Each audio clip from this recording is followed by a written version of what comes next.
Hello students, my name is Azhar Khan and welcome to my YouTube channel Khan trickster. So दोस्तों, आज हमारा lecture number 9 RRC group D के बच्चों के लिए, जिसमें हम आपको करवा रहे हैं कंबाइंड क्वेश्चंस ऑफ मैथ्स और रीजनिंग जो रेलवेज प्रीवियस ईयर्स एग्जाम्स में अपने पूछ चुका है। So without wasting a second, चलिए शुरू करते हैं आज की क्लास को। सो क्वेश्चन नंबर 1 हम करेंगे, What will be 0.008594 correct to 3 significant figures be equal to? देखिए, ये जो आपको नंबर दिया हुआ है ना, डेसिमल नंबर 0.008594, देखिए देखने में बहुत आसान है क्वेश्चन ये, लेकिन गलती बहुत बच्चे करते हैं इस क्वेश्चन में। देखिए सिग्निफिकेंट फिगर्स, 3 सिग्निफिकेंट फिगर्स का मतलब क्या है भाई? जो डेसिमल के बाद ये जो 2 जीरोस है ना, इसको हम सिग्निफिकेंट फिगर में काउंट नहीं करते कभी भी, राइट? तो इसलिए ऑप्शन क्या हो गया, ये वाला इनकरेक्ट हो गया और ये वाला भी इनकरेक्ट हो गया, क्योंकि इसने ये दोनों जीरो क्या कर रखे हैं, सिग्निफिकेंट फिगर्स में काउंट कर रखे हैं। अब देखिए यहां पर तो 859 हमारे क्या हो जाएंगे, 3 सिग्निफिकेंट फिगर्स हो जाएंगी।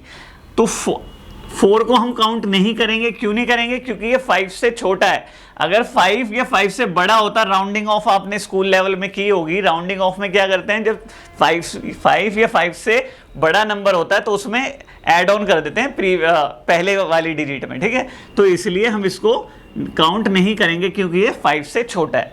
तो हमारा नंबर हो जाएगा 0.00859। तो हमेशा आपको ये याद रखना है, सिमिलर क्वेश्चन भी आपको टकरा सकता है जो आने वाला एग्जाम है। चलिए नेक्स्ट क्वेश्चन करते हैं। प्रॉब्लम फिगर गिवन है आपको और आंसर फिगर है। आपको ये वाली तीनों फिगर इनमें से ढूंढनी है भाई। किस फिगर में ये तीनों फिगर गिवन है, ठीक है जी? सो यहां पर आप देखेंगे तो ऑप्शन ए में आपको ये नजर आ जाएगी। देखिए ये वाली फिगर, ये वाली और ट्राइंगल, एक ये रही भाई, एक ये ट्राइंगल हो गया और एक ये रही। तीनों फिगर्स यहाँ पर ऑप्शन ए में गिवन है। क्लियर है? चलिए देखिए, सबसे ज्यादा क्वेश्चन पूछे जाते हैं फिगर्स के। मैं बार बार ये बोलता हूं कि ये 3 से 4 या 4 से 5 क्वेश्चन भी आ जाते हैं फिगर प्रॉब्लम्स, ठीक है? चलिए इसको ध्यान से करा करो और ज़्यादा से ज़्यादा प्रैक्टिस करनी है इसके। देखिए tan theta plus cot theta 5 दिया हुआ है। Then find the value of tan square theta plus cot square theta. तो भाई ये एलजेब्रा में अगर आपने किया होगा, एलजेब्रा अगर आपको a प्लस बी दिया होता था, a प्लस बी, तो आपको a square plus B square आपको अगर फाइंड करना हो तो आप कैसे किया करते थे? इसका होल स्क्वायर करके, a प्लस बी का होल स्क्वायर करके भाई क्या करते थे, a square plus B square plus 2ab, ये फॉर्मूला है ना भाई? क्लियर है? अब देखो तो a square plus B square की वैल्यू निकालने के लिए आपको क्या करना पड़ता था भाई? a प्लस बी आपको तो गिवन है 5, तो 5 का स्क्वायर 25 माइनस 2ab आप यहाँ उठा के ले आओ, इक्वल टू, तो ये आपकी a square plus B square value आ जाती थी। क्लियर है? यही आपको यहाँ पर करना है। इसको a मान लेना है, इसको b मान लेना है। क्लियर है? अब यहाँ पर a और b की जगह tan थीटा और cot थीटा लिख दो। तो 25 तो एज इट इज रहेगा, माइनस 2, a की जगह मैं tan थीटा लिख देता हूँ, b की जगह cot थीटा। अब b की जगह अगर cot थीटा लिखूंगा तो cot थीटा आप जानते हैं कि 1/tan थीटा होता है ना भाई? इसका फॉर्मूला होता है। तो इसको मैं cot थीटा को 1/tan थीटा लिख दूं और ये दोनों कैंसिल कर दूं, तो ये 25 माइनस 2 आ जाएगा 23। तो यही तो वैल्यू है हमारी tan square theta plus cot square theta की, 23, राइट? तो ये चीज़ सारी आप ओरल भी कर सकते थे। समझाने के लिए आपको कैलकुलेशन मुझे बड़ी करनी पड़ती है। क्लियर है? अगर आपकी इतनी प्रैक्टिस होगी तो आपको ये कैलकुलेशन जो पार्ट है ये करना नहीं पड़ेगा। चलिए माइंड में सॉल्व हो जाएंगी चीज़ें। यहाँ पर देखिए स्टेटमेंट और कोर्स ऑफ एक्शन का मतलब है। देखिए एक पहली बार ये क्वेश्चन आ रहा है, स्टेटमेंट और अजम्पशंस के हमने किए हुए हैं और सिलॉक्स के हमने कर दिए जिसमें स्टेटमेंट गिवन होती थी, कंक्लूजन। तो यहाँ पर देखिए इस बार कोर्स ऑफ एक्शन का एक क्वेश्चन है। स्टेटमेंट दी हुई है आपको, footpath of few famous tourist places are filled with beggars. कुछ प्रसिद्ध पर्यटन स्थलों के फुटपाथ भिखारियों से भरे हुए हैं। अब ये सिचुएशन है भाई, तो अब सरकार, पुलिस क्या या लोग कैसे हैंडल करेंगे? उसने 2 कोर्स ऑफ एक्शन दे रखे हैं। With the help of police these beggars should be driven away. Police की सहायता से इन भिखारियों को भगा देना चाहिए, एक ये तरीका है। The government should consider the beggars rehabilitation and improve their social status. सरकार को भिखारियों के पुनर्वास पर विचार करना चाहिए और सुधार उनकी सामाजिक स्थिति को सुधारना चाहिए। तो भाई बी तो बिल्कुल करेक्ट नजर आ रहा होगा आपको, है ना। बी सेकंड तो बिल्कुल करेक्ट है। ये वाला कोर्स ऑफ एक्शन, ये वाला डिसीजन तो उनको लेना ही पड़ेगा, ये तो बिल्कुल करेक्ट नजर आ रहा है। अब ए पे हम विचार कर लेते हैं। With the help of police these beggars should be driven away. देखिए भाई, जब रेलवे का एक क्वेश्चन आया था ना, तो आंसर की निकालता रेलवे, तो उसमें दोनों को करेक्ट बोल रखा था उसने। तो हो सकता है उसने ये सोच के करेक्ट किया हो, जब ज़्यादा स्थिति खराब हो जाती है तो पुलिस की हेल्प से तो उनको हटाना ही पड़ेगा। तो ये सोच के शायद उसने इन दोनों कोर्स ऑफ एक्शन को फॉलो करवाया हो, ठीक है। Both A and B follows, लेकिन मेरे अकॉर्डिंग इसका आंसर बी होना चाहिए सिर्फ, ठीक है। हम उनके साथ ज़बरदस्ती नहीं कर सकते, लेकिन हाँ ये भी सिचुएशन, ये हाइपोथेटिकल क्वेश्चन है, दोनों सिचुएशन यहाँ पर हो सकती हैं। आंसर सिर्फ सेकंड फॉलोज भी हो सकता है और both A and B follows हो सकता है, लेकिन रेलवे का मैं बता दूं आपको ऑप्शन उसने ए ही करेक्ट दिया था, ठीक है। चलिए नेक्स्ट क्वेश्चन, क्वेश्चन नंबर 5।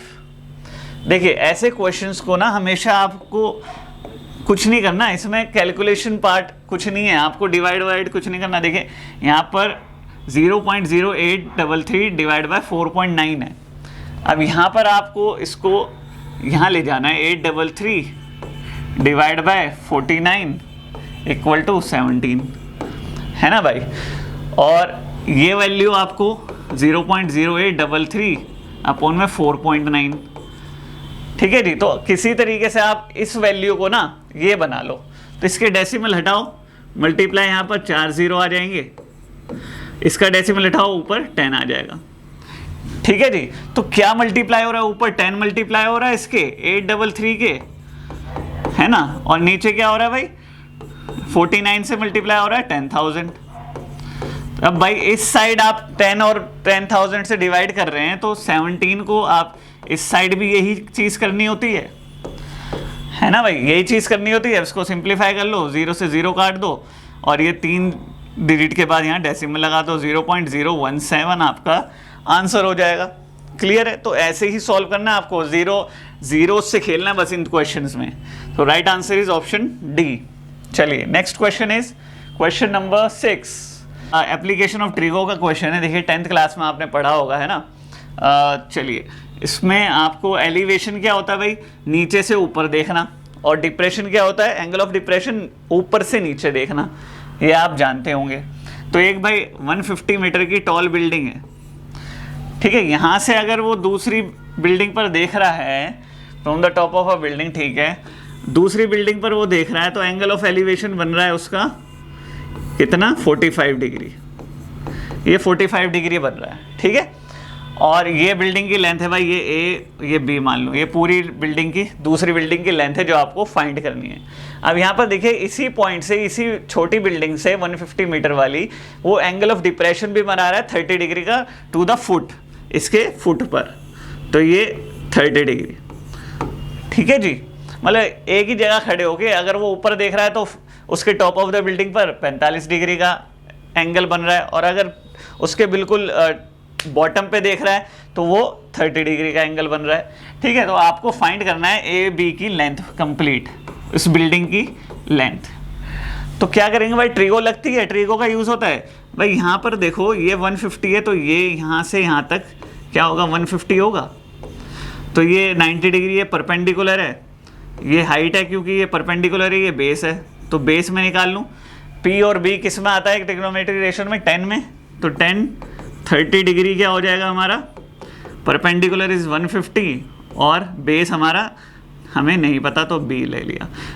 10 30 की वैल्यू क्या होती है, 1/√3, तो बेस क्या हो जाएगा हमारा 150√3, ये हो जाएगा 150√3।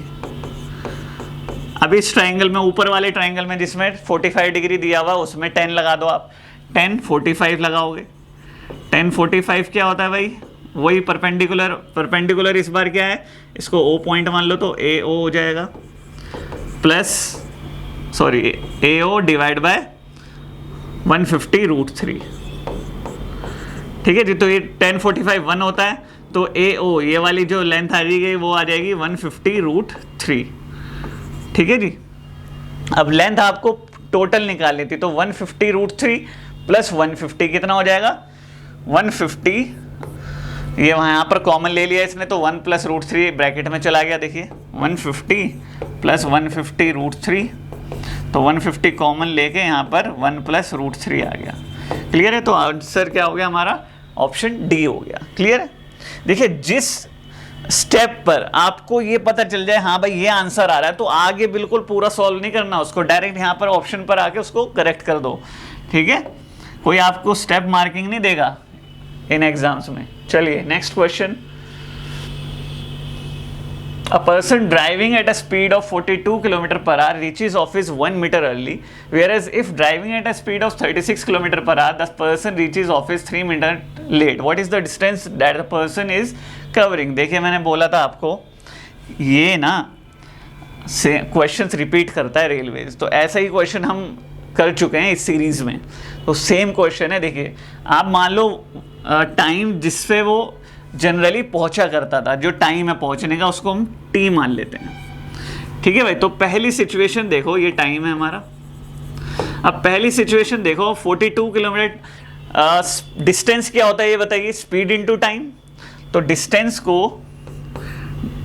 इक्वल टू स्पीड पहले कितनी है 42 इनटू टाइम। अब देखो 1 मिनट अर्ली, पहले ही पहुंच रहा है, इसका मतलब क्या करोगे आप, टी में -1 कर दो और इसको आर में चेंज करने के लिए डिवाइड बाय 60 कर दो, क्योंकि हमने मिनट में लिया है। क्लियर है जी? इसको सिंप्लीफाई करोगे तो 6 7 जा 6 10 जा, ये हो गया हमारा 70 -7/10, ये डी आ गया आपका डिस्टेंस। दूसरी सिचुएशन में आपकी स्पीड है 36 km/h, तो अब ये D2 ले लो। डी सेम डिस्टेंस रहेगा क्योंकि दूरी तो सेम रहेगी, घर से ऑफिस की दूरी तो सेम रहेगी, यहाँ पर भी डी ले लो भाई। डी क्या है, स्पीड आपकी 36, टाइम इस बार देखो क्या लोगे आप, टी, ऑफिस 3 मिनट लेट पहुंचा हो, इसका मतलब t + 3/60 क्यों कर रहे हैं, आर में बदलने के लिए। तो ये 6 से काट दो, 6 6 जा 6 10 जा, ये हो जाएगी आपकी वैल्यू 6t + 6 3 जा 18/10। अब क्योंकि ये दोनों डिस्टेंस सेम है, तो इन दोनों वैल्यूज़ को, ये जो d की वैल्यूज़ आई, इनको हम इक्वल रख सकते हैं। तो 7t - 7/10 इक्वल टू 6t + 18/10। 10 से 10 कैंसिल करो, 60 यहाँ आके माइनस हो जाएगा, t इक्वल टू कितना हो जाएगा 25, तो यहाँ आ जाएगा t इक्वल टू 25। लेकिन यहाँ आपको क्या निकालना है भाई, डिस्टेंस निकालना है। तो आप ये जो d निकाला था ना आपने, दो वैल्यूज़ d, किसी में भी आप t की वैल्यू पुट कर दो। तो 7 × 25 करूँगा तो हो जाएगा भाई 175। 175 - 7 करूँगा /10 तो 168। 168/10 16.8 आ गया आपका राइट आंसर। ठीक है जी, ऑप्शन बी हो गया हमारा करेक्ट वन। चलिए next question is question number 8। Choose the best suitable Venn diagram for the following words. देखिए सिर्फ 6 दिन बाकी हैं आपके पास, इतना टाइम नहीं बचा, इसलिए हर एक क्वेश्चन को हम डीपली नहीं पढ़ेंगे, बस फटाफट सॉल्व करेंगे कि आप गो थ्रू हो जाएं, आपकी नज़रों में वो क्वेश्चन आ जाए, ताकि आप अगर एग्जाम में आए वो इजीली सॉल्व कर लो। ठीक है, तो देखिए यहाँ पर आपको फ्लावर्स, फ्रूट्स और लीव्स में क्या कॉम्बिनेशन है वो देखना है कि भाई कहीं ना कहीं वो रिलेट कर रहे हैं या नहीं। ठीक है, ये पार्ट्स ऑफ द प्लांट हैं, ट्री हैं, लेकिन ये एक दूसरे से भाई कुछ फ्लावर फ्रूट्स थोड़ी ना हो सकते हैं, या कुछ लीव्स फ्रूट थोड़ी ना बन सकती हैं, एक दूसरे से कोई लिंक थोड़ी ना करते हैं, अलग अलग पार्ट्स हैं। तो इसका मतलब ऑप्शन ए होगा हमारा करेक्ट। चलिए next one is question number 9। The difference between compound interest annually and simple interest on a certain sum for 2 years at 15% per annum is ₹160। चलिए भाई, एक ट्रिक होती है जो आपको याद होगी। जब कंपाउंड इंटरेस्ट और सिंपल इंटरेस्ट 2 साल के लिए दिया हुआ हो, तो उसका डिफरेंस जो होता है उसका फॉर्मूला होता है पी रेट अपॉन में 100 इसका स्क्वायर। तो ये याद रख लो आप, ठीक है जी। तो ये वैल्यू आपको गिवन है 180 रख दी, पी आपको फाइंड करना है, रेट आपको 15 दिया हुआ है अपॉन 100, तो इसको आप सॉल्व कर लीजिए भैया। तो ये 180 इक्वल टू पी और 15 का स्क्वायर 225 और 100 का 10,000, तो ये सॉल्व हो जाएगा, इस तरीके से मल्टीप्लाई हो जाएगा, 225 डिवाइड हो जाएगा, तो प्रिंसिपल जो निकल के आएगा ना वो आएगा आपका 8000। क्लियर है जी। चलिए आंसर इज ऑप्शन सी। तो question number 10, question number 10 is two numbers differ by 2, the difference of squares of both is 100, the sum of the numbers is। बहुत लल्लू क्वेश्चन है। चलिए फटाफट देखिए, रेलवेज इतने ही इजी क्वेश्चन पूछता है आपसे। x माइनस वाई गिवन है 2 और x square minus Y square given है 100। भाई x square minus Y square का फॉर्मूला क्या होता है, x plus Y x minus Y, तो ये वैल्यू 100 के बराबर हो गई। इसकी वैल्यू आपको पहले ही गिवन है 2, तो ये यहाँ जाके डिवाइड हो जाएगा, तो ये आ जाएगी 50। तो इन दोनों का सम क्या हो जाएगा 50। Right answer is. चलिए next question is question 11। Two numbers are in the ratio 3:4, if 3 is added to each of them the ratio between them becomes 10:13, the original numbers are.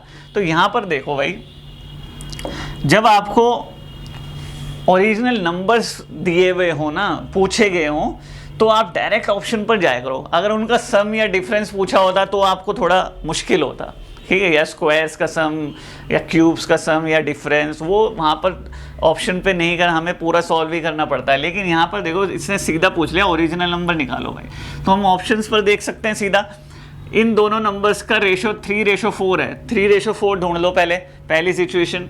ये 9 और 12 को काटोगे भाई, 3 3 जा 3 4 जा, ठीक है भाई, 3:4 आ रहा है। इसको काटोगे 4 5 जा 5 4 जा 5 5 जा 4:5 आ रहा है, तो ऑप्शन बी कैंसिल हो गया हमारा।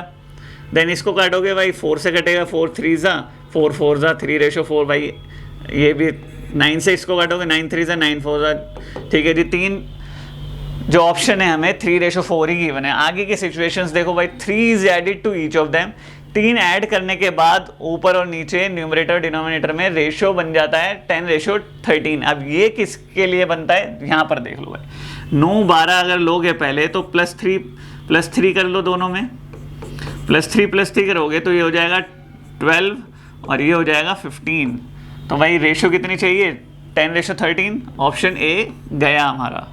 अब आ जाओ ऑप्शन सी पे, 12 और 16 पे +3 ऐड करोगे, तो ये ओरल आप कर सकते हो, मुझे तो समझाने के लिए लिखना पड़ रहा है, लेकिन यहीं पर आप ओरल देखोगे भाई, यहाँ 12 में 3 का ऐड करूँगा 15 हो जाएगा, और 16 में 3 करूँगा 19 हो जाएगा, तब ये सिचुएशन नहीं होगी, तो ये कैंसिल।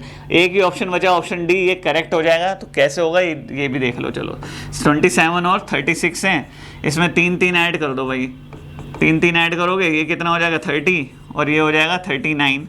तो भाई 13 और 39 कितना, 3 से काट दो इसको, 3 10 और 3 1 3, तो 10 रेशो कितना हो गया 13, तो करेक्ट है। तो answer is option D. Orally question हो जाता है, जो ऑप्शन पे की हेल्प से क्वेश्चन किए जाते हैं वो ओरली सॉल्व हो जाते हैं, ठीक है। चलिए, a tank has 2 inlets which can fill the tank in 6 hours and 8 hours respectively.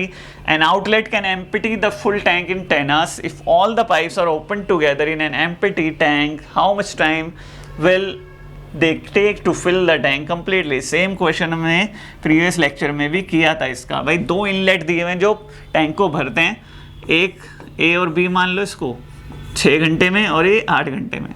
C उसको खाली करता है टैंक को 10 आवर्स में, अगर वो फुल भरा हुआ है, ठीक है जी।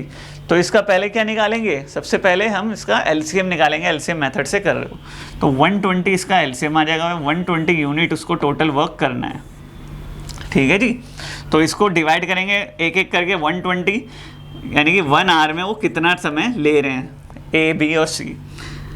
डिवाइड करोगे 120 को 60 से 20 आ जाएगा, 1 घंटे में 20 यूनिट्स फिल करेगा। बी करेगा भाई 15 यूनिट्स और C खाली करने का काम करेगा।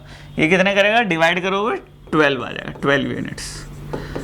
अब भाई अगर इन तीनों को इकट्ठा खोल दिया जाए, ओपन कर दिया जाए, तो भाई जो इनलेट्स होते हैं उन दोनों को, जो भरने का काम करते हैं उनको ऐड करोगे और जो खाली करने का काम करता है उसको माइनस करोगे। सो कितना हो जाएगा ये भाई 35 माइनस 12 23 यूनिट्स। तो एक घंटे में ना टोटल जो कंबाइंड वर्क करेंगे ना, ये 23 यूनिट्स ओवरऑल वर्क करेंगे। टोटल वर्क कितना करना है 120, तो कितनी देर में करेंगे 120 upon 23 hours. Right answer is option D. Clear है? चलो next question is question number 13। देखो भाई, find the odd one out. Question बहुत इजी है देखिए, लेकिन हाइपोथेटिकल है ये भी। इसमें भी दो सिचुएशन होती है, एग्जामिनर पे डिपेंड करता है वो कौन सा क्या सोच के उसने ये क्वेश्चन बनाया है। लेकिन इसके दो आंसर्स हो सकते हैं। देखिए एम है ये और ये डब्ल्यू है, ये ई उल्टा हो गया और टी। ये तीनों लेटर ना ए बी सी, ये तीनों लेटर सीधे हैं, ठीक है। और लेकिन सी जो है ना वो मिरर इमेज दी हुई है ई लेटर की, तो उस हिसाब से आंसर क्या होगा, सी होगा। रेलवेज ने आपको आंसर सी दिया हुआ है, लेकिन ये यहाँ पर अगर हम लाइन सेगमेंट भी कभी कभी होता है, लाइन जो लेटर्स होते हैं लाइन सेगमेंट काउंट करनी होती हैं। तो देखो डब्ल्यू में 1 2 3 4, एम में डब्ल्यू में भी 1 2 3 4, ई में भी 1 2 3 और ये 4, लेकिन टी में 2 हैं, तो उसके अकॉर्डिंग ऑप्शन डी भी हो सकता है, ठीक है जी। तो इसका मतलब एग्जामिनर ने जो सोच के बनाया होगा वो मिरर इमेज सोच के बनाया होगा। जो ई है वो मिरर इमेज है, बाकी सीधे लेटर्स हैं, ठीक है जी। चलिए next question is question number 13। Find the word that doesn't belong to the group. Blanket, sheet, pillow, coat. Coat होता है एक बेड होता है जिसपे बच्चा सोता है, जिसकी बाउंड्री थोड़ी ऊंची ऊंची होती है। तो भाई कैटेगरी तो यही अलग हो गई बेड की, बाकी तो इसके बेड के पार्ट्स हैं ब्लैंकेट, शीट और हम पिलो इस पे यूज करते हैं। तो राइट आंसर इज कोट। चलिए next question, question 15। 18 people could complete a task in 12 days. After 4 days of work, 2 workers left. How many days from the time the workers left will it take to complete the task now? भाई 18 लोग 12 दिन में कोई task complete करते हैं, 4 दिन बाद 2 worker छोड़ के चले जाते हैं, तो बचा हुआ काम कितने दिन में कंप्लीट होगा, ये आपसे पूछा गया है। तो देखिए सबसे पहले आप निकाल लो भाई, 4 दिन का काम हुआ है तो ये निकाल लो ना भाई कितना काम हो चुका है। तो ये टास्क होना चाहिए आपका भाई 18 लोग, 18 पीपल कोई काम करते हैं 12 डेज में। कंप्लीट वर्क को हम क्या लेते हैं हमेशा 1, ठीक है, 1 यूनिट लेते हैं कंप्लीट वर्क को, 1 यूनिट, ठीक है जी।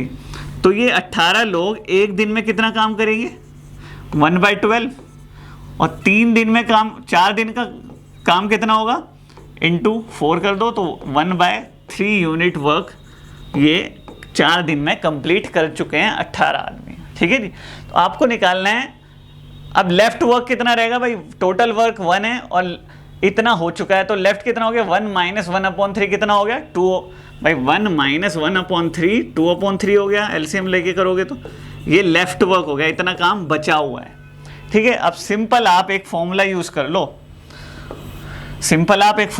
लो, वर्क W1 अपॉन में M1 D1, W2 अपॉन में M2 D2।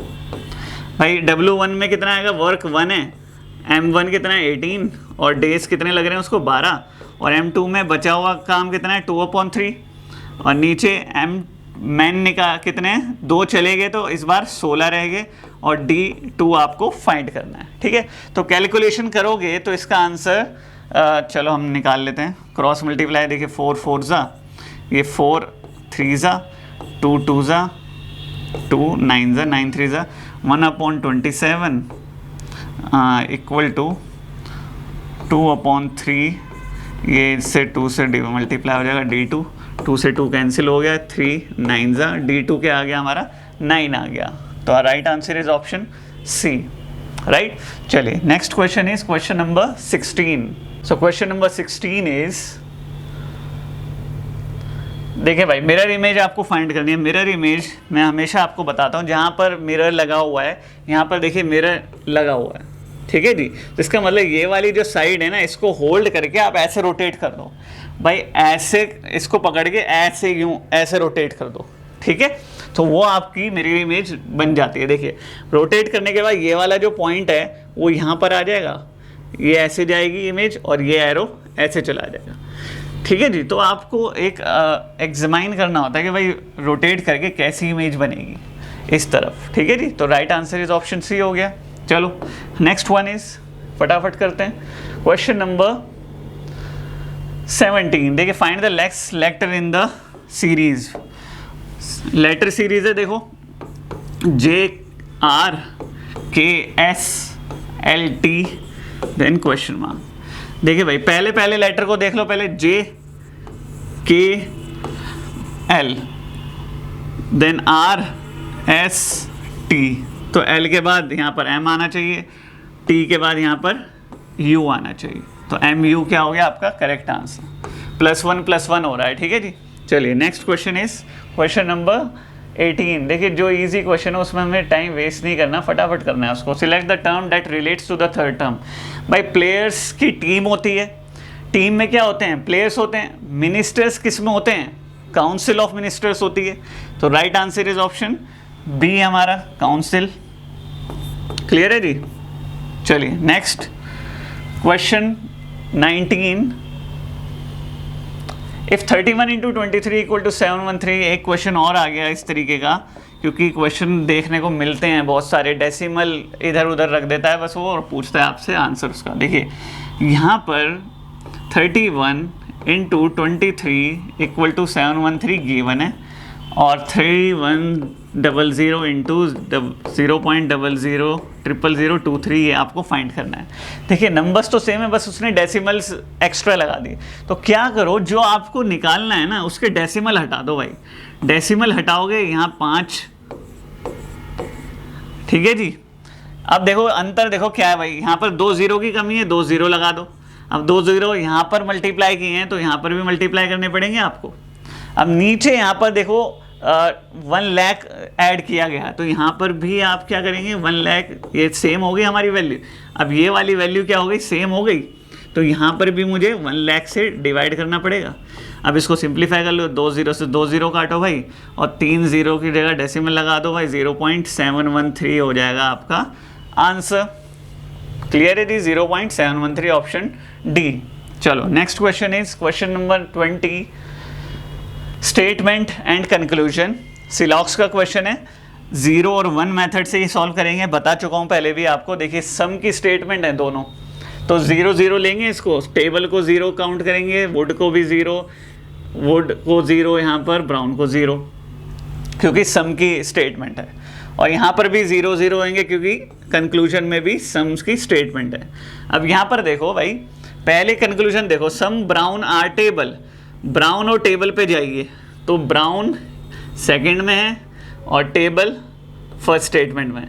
अब टेबल से ब्राउन पे पहुंचने के लिए हमें वुड का सहारा लेना पड़ेगा, लेकिन इसके कोड जो है ना वो 0 0 हैं, तो कोई एक जो है ना 1 होना चाहिए था कोड, तो यहाँ पर पहुंचना पॉसिबल था। इसका मतलब ये क्या हो गया, कंक्लूजन फॉल्स हो गया। क्लियर है। तो सेकंड स्टेटमेंट देख लो भाई, सम वुड्स आर टेबल्स। अब वुड और टेबल पे पहुंचना है भाई, वुड और टेबल पे, वुड और टेबल क्या है, इसी स्टेटमेंट में, ठीक है जी। और दोनों के कोड्स क्या हैं, 0 0, यहाँ पर भी 0 0। अगर यहाँ कोई एक 1 होता ना तो ये स्टेटमेंट गलत हो जाती, इसलिए ये करेक्ट स्टेटमेंट है भाई। अगर कुछ टेबल वुड हैं, अगर कुछ टेबल वुड हैं तो कुछ वुड टेबल ही होंगी, ठीक है जी। तो वैसे भी समझ में आ रहा है कि यहाँ क्या है, स्टेटमेंट करेक्ट है। तो ऑप्शन कौन सा हो जाएगा, कंक्लूजन सेकंड ओनली फॉलोज, ठीक है जी। तो ये था हमारा लास्ट क्वेश्चन। तो अगर आरआरबी ग्रुप डी की लास्ट प्रैक्टिस करनी है ना आपको 6 दिन की, तो जल्दी से इंस्टॉल कर लो एप्लीकेशन और मॉक टेस्ट की ज़्यादा से ज़्यादा प्रैक्टिस करो। अब 4 मॉक टेस्ट निकालो, इतना कम टाइम बचा है, ठीक है जी। मॉक टेस्ट से ही सिलेक्शन होते हैं बच्चों के, राइट। अगर पूरे साल प्रैक्टिस की है, या फिर सिलेबस कंप्लीट किया है, अगर लास्ट टाइम पे मॉक टेस्ट की प्रिपरेशन नहीं की ना तो वो अधूरी है जो भी प्रिपरेशन आपने की है, ठीक है। तो इसलिए यहाँ पर जाके आप परचेस कर सकते हो, एनालाइज कर सकते हैं आप कहाँ पर स्टैंड करते हैं। क्लियर? तो आज की क्लास में सिर्फ इतना ही करेंगे। अगर वीडियो पसंद आई हो तो लाइक और शेयर ज़रूर करें, चैनल को सब्सक्राइब करना ना भूलें और बेल आइकन को ज़रूर प्रेस कर दें ताकि एक भी नोटिफिकेशन आपसे मिस ना हो। Thank you so much for watching the video.